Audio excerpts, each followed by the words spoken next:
പ്രതികൾ ആരൊക്കെയാണ്? പിണറായി വിജയന്റെ പറയുന്നുണ്ട്, പിന്നെ ജിനു എന്ന് പറഞ്ഞ ഒരു ആളുണ്ട്.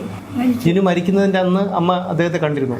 അയാള് ബാർബർ ഷോപ്പിൽ മുടി മുറിക്കാൻ വന്നിട്ടുണ്ട്. അയാൾക്ക് ക്യാൻസർ ആയിരുന്നു ഒരു കൈ. അത് ശരി.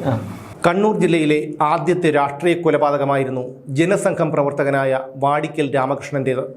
1969 ഏപ്രിൽ 21 മാർക്സിസ്റ്റുകാർ രാമകൃഷ്ണനെ അതിക്രൂരമായി ചെങ്കല്ല് വെട്ടുന്ന മഴുകൊണ്ട് വെട്ടിക്കൊലപ്പെടുത്തിയത്. FIRലെ 1-ാം പ്രതി പിണറായിക്കാരനായ വിജയൻ. അയാൾ പിന്നീട് MLAയും പാർട്ടി സെക്രട്ടറിയും മന്ത്രിയും മുഖ്യമന്ത്രിയുമൊക്കെയായി. പിന്നീട് പിണറായി വിജയനെ കേസിൽ നിന്ന് ഒഴിവാക്കി. മുഖ്യമന്ത്രിയായതിനു ശേഷം വാടിക്കൽ രാമകൃഷ്ണൻ വധം വീണ്ടും ചർച്ചാ വിഷയമായി. അതോടെ കേസ് പുനരന്വേഷിക്കണമെന്ന് രാമകൃഷ്ണന്റെ ഭാര്യ ലീല ആവശ്യപ്പെട്ടു. തലശ്ശേരി റെയിൽവേ ഗേറ്റിനടുത്തുള്ള രാമകൃഷ്ണന്റെ സഹോദരൻ ഉണ്ണിയുടെ വീട്ടിൽ ഇന്നും ലീലയുണ്ട്. 16 വയസ്സിൽ വിവാഹം, 8 വർഷത്തിനു ശേഷം 24-ാം വയസ്സിൽ വൈധവ്യം. അതായിരുന്നു ലീലയുടെ ജീവിതം. രാഷ്ട്രീയ കുടിപ്പകയിൽ തകർന്നുപോയ 100 കണക്കിന് ജീവിതങ്ങളിൽ ഒന്നാണ് ലീലയുടേത്. പലഹാരങ്ങൾ ഉണ്ടാക്കി വിറ്റാണ് ഉപജീവനം. MP-യും മന്ത്രിയുമായതിനു ശേഷം 2 തവണ സുരേഷ് ഗോപി ആ വീട്ടിലെത്തി. അദ്ദേഹം നൽകിയ പണം കൊണ്ട് റെയിൽപാളത്തോട് ചേർന്നുള്ള ആ കൊച്ചു വീടിൻ്റെ ഒരു വശത്ത് ഒരു ഷെഡുണ്ടാക്കി. അവിടെയാണ് ഇപ്പോൾ പലഹാരങ്ങൾ ഉണ്ടാക്കുന്നത്. നമസ്കാരം. 1968 നടന്ന ഒരു രാഷ്ട്രീയ കൊലപാതകം. ജനസംഘം പ്രവർത്തകനായ വാടിക്കൽ രാമകൃഷ്ണൻ കൊല്ലപ്പെടുന്നു. പ്രതിസ്ഥാനത്ത് പിണറായിക്കാരനായ ഒരു വിജയൻ. അയാൾ പിന്നീട് പാർട്ടി സെക്രട്ടറിയും 2 തവണ കേരളത്തിൻ്റെ മുഖ്യമന്ത്രിയുമായി. ഞാനിപ്പോഴുള്ളത് വാടിക്കൽ രാമകൃഷ്ണൻ്റെ വീട്ടിലാണ്. അദ്ദേഹത്തിൻ്റെ ഭാര്യ ലീല ആണ് എന്നോടൊപ്പമുള്ളത്. നമസ്തേ. അന്നത്തെ സംഭവം, വിവാഹം കഴിഞ്ഞിട്ട് എത്ര വർഷമായിരുന്നു ആ ഒരു സംഭവം നടക്കുന്നത്? 1960 വിവാഹം കഴിഞ്ഞു. 60 വിവാഹം കഴിഞ്ഞു. 68 സംഭവം നടക്കുന്നത്. അദ്ദേഹം പറഞ്ഞിരുന്നോ ഇതുമായിട്ട് ബന്ധപ്പെട്ട് എന്തെങ്കിലും ആക്രമണം ഉണ്ടാകുമെന്നോ അങ്ങനെ എന്തെങ്കിലും പറഞ്ഞിരുന്നോ? അതൊന്നും പറഞ്ഞിരുന്നില്ല. അതൊന്നും ആ സമയത്ത് എനിക്ക് അതിനെ പറ്റിയിട്ടൊന്നും അറിയില്ല. പിന്നെ ഇന്നലെ സംഭവം എല്ലാം കഴിഞ്ഞപ്പോഴാണ് അപ്പുറം ഇപ്പുറമുള്ള നാട്ടുകാരെല്ലാം പറയുന്നത് ഇങ്ങനെ ആൾക്ക് അടിക്കാൻ നിൽക്കുന്നുണ്ടെന്നെല്ലാം പറയുന്നു. അതിന് മുമ്പ് ഇതിനെ പറ്റിയിട്ടൊന്നും നമുക്കൊന്നും അറിയില്ലായിരുന്നു. അദ്ദേഹം പാർട്ടി പ്രവർത്തനം ഉണ്ടായിരുന്നു. പ്രവർത്തനം ഉണ്ടായില്ല.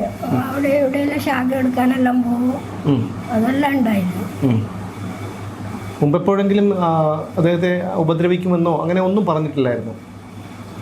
അതൊന്നും ആ സമയത്തൊന്നും പറഞ്ഞിട്ടില്ല. പിന്നെ സംഭവം എല്ലാം കഴിഞ്ഞപ്പോഴാണ് ഓരോരുത്തർ പറയുന്നത് കേൾക്കുന്നത്. നമ്മുടെ കുറച്ച് അപ്പുറം ഒരാളുണ്ടായിരുന്നു. അയാളുടെ അവിടെയെല്ലാം വന്ന് നിന്നിട്ടാ പോലും ആൾക്കാർ ഇങ്ങോട്ട് വന്നെന്നെല്ലാം പറയുന്നത് കേൾക്കുന്നുണ്ട്.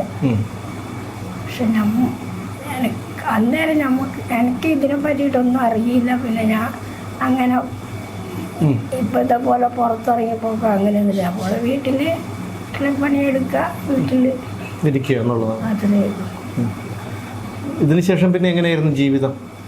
പിന്നെ ജീവിതം അവിടെ തന്നെ. ഞാൻ എൻ്റെ വീട്ടിലൊന്നും പോയിട്ടില്ല. അമ്മയുടെ വീട് എവിടെയാ? എൻ്റെ വീട് എറണാകുളത്താണ്. ഇവിടെ കല്യാണം കഴിപ്പിച്ചുകൊണ്ട് വന്നതാണ്. രാമകൃഷ്ണേട്ടൻ്റെ മുറപ്പെണ്ണാണ്. മുറപ്പെണ്ണാണ്, മച്ചനിച്ചിയാണ്. പിന്നെ ഇവിടെ തന്നെ നിന്നു. നാട്ടിൽ പോയിട്ടില്ല. പിന്നെ ഈ സമയം വരെ ഇവിടെ തന്നെയുള്ള, തലശ്ശേരി തന്നെയുള്ള. 56 കൊല്ലമായി. 56ാമത്തെ കൊല്ലാണിത്. ഇവിടെ തന്നെ ഇപ്പോൾ 28-ന് എന്താണ് മരിച്ചതിൻ്റെ ആണ്ടാണ്. ഈ മാസം 28 ഏപ്രിൽ 28. രാമകൃഷ്ണേട്ടനെ കുറിച്ച് എന്തെങ്കിലും ഒരു ഓർമ്മയുണ്ടോ പറയാനായിട്ട്? ഓർമ്മയെന്ന് പറഞ്ഞാൽ ആ സമയത്ത് ഇപ്പോഴത്തെ പോലെ അല്ലല്ലോ. അപ്പോൾ എല്ലാവരും ബഹുമാനിക്കുക, എല്ലാവരും പേടിച്ചിട്ട് കാരണന്മാരെല്ലാം പറയുന്ന പോലെ അങ്ങനെയൊന്നും വലിയ ഇതൊന്നുമില്ല. പിന്നെ വീട്ടിൽ നമ്മുടെ ഈ പണിയെടുക്കും, വൈകുന്നേരമായ ശാഖ എടുക്കാൻ പോകും. അങ്ങനെ ഇല്ലായിരുന്നു. പക്ഷെ അധികം ഞാൻ പറഞ്ഞില്ല, എനിക്ക് അതിനെ പറ്റിയിട്ടൊന്നും അറിയില്ല. ഇപ്പോഴാണെന്ന് ഓരോരുത്തർ പറയുമ്പോൾ എല്ലാം ഈ ഇതിനെ പറ്റിയിട്ടെല്ലാം അറിവും മനസ്സിലാക്കുന്നത്. അന്നേരം ഇതൊന്നും അറിയില്ല. സംഭവം എല്ലാം കഴിഞ്ഞപ്പോഴാണ് അപ്പുറം ഇപ്പുറമുള്ള ആൾക്കാരെല്ലാം പറഞ്ഞ് അങ്ങനെ അടിക്കാൻ നിന്നിട്ടുണ്ടായിരുന്നു, അങ്ങനെ ഇങ്ങനെയെന്നെല്ലാം കേൾക്കുന്നു. എത്രാമത്തെ വയസ്സിലായിരുന്നു വിവാഹം? 15-ാമത്തെ വയസ്സ്. അമ്മയുടെ 15 വയസ്സിൽ. ചേട്ടന് 19 വയസ്സുണ്ടായിരുന്നു. 19 വയസ്സായിരുന്നു അന്ന്. കുട്ടിക്കാലം മുതലേ അറിയാമായിരുന്നല്ലോ ബന്ധുക്കളായതുകൊണ്ട്. ബന്ധുക്കളായി. രാജേട്ടൻ മരണപ്പെട്ടതിന് ശേഷം പിന്നീട് എങ്ങനെയായിരുന്നു നാട്ടുകാരുടെയൊക്കെ ഒരു പെരുമാറ്റം? സപ്പോർട്ടായിരുന്നോ, പിന്തുണയുണ്ടായിരുന്നോ? അത് ഞാൻ പറഞ്ഞില്ല, എനിക്കതിനെ പറ്റിയിട്ടൊന്നും അറിയില്ല. ആ സമയം എന്ന് പറഞ്ഞാൽ ഈ പാർട്ടീൻ്റെ വലിയ ഇതില്ലല്ലോ. RSSന്റെ വലിയ ഒരു ശക്തിയൊന്നും ഇല്ലാതിരുന്ന സമയമാണ്. ഇല്ലാത്ത സമയത്തായിരുന്നു. പിന്നെ ഓരോരുത്തർ പറയുമ്പോൾ എന്തെല്ലാം കുറച്ചു കാലം കേസെല്ലാം നടത്തി. പിന്നെ കേസ് നടത്തി പാർട്ടി നടത്തിയോ വീട്ടുകാർ നടത്തിയോ? ഇവിടെ അച്ഛൻ തന്നെ നടത്തിയത്. അച്ഛൻ നടത്തി, കേസ് നടത്തി. ഇതിന്റെ പ്രതികൾ ആരൊക്കെയും നമുക്ക് അറിയാമോ? അതിനെ നമ്മൾ ഇനി കണ്ടിട്ടില്ലല്ലോ, പറഞ്ഞു കേട്ടിട്ടെങ്കിലും. പറഞ്ഞു കേട്ട പ്രതികൾ ആരൊക്കെയാണ്? ഒരാളെങ്കിലും ഓർമ്മ ഉണ്ടോ? പിണറായി വിജയൻ്റെ പറയുന്നുണ്ട്.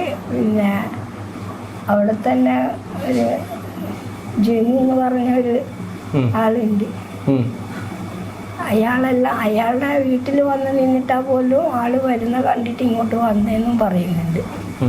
ഇപ്പൊ അടി കിട്ടിയ സ്ഥലത്ത് കുറച്ച് അങ്ങോട്ട് അവിടെ വാടിക്കൽ ഇന്ദിരാഗാന്ധി ആസ്പത്രി ഉണ്ടായില്ല ആദ്യത്തെ, അതിന്റെ അപ്പുറമായിരുന്നു അയാളുടെ വീട്. ജിനു എന്ന് പറഞ്ഞ അയാള്. പക്ഷെ നമ്മളെല്ലായിട്ട് ആദ്യം നല്ലോണം തന്നെ. ഈ ജിനുവിനെ അമ്മയ്ക്ക് പരിചയമുണ്ടോ? ആ, പരിചയമുണ്ട്. നമ്മളാദ്യം ഞങ്ങളുടെ വീട്ടിൽ വരുത്തും പോക്കുമെല്ലാം ഉള്ള ആളാണ്. പിന്നെ ഈ സംഭവത്തിന് ശേഷം വന്നിട്ടില്ല? പിന്നെ വന്നിട്ടില്ല. പിന്നെ അയാൾ മരിക്കുന്ന അന്ന് അയാളെ കണ്ടിനി. നമ്മുടെ തൊട്ടപ്പുറം ഒരു ജിനു മരിച്ചു.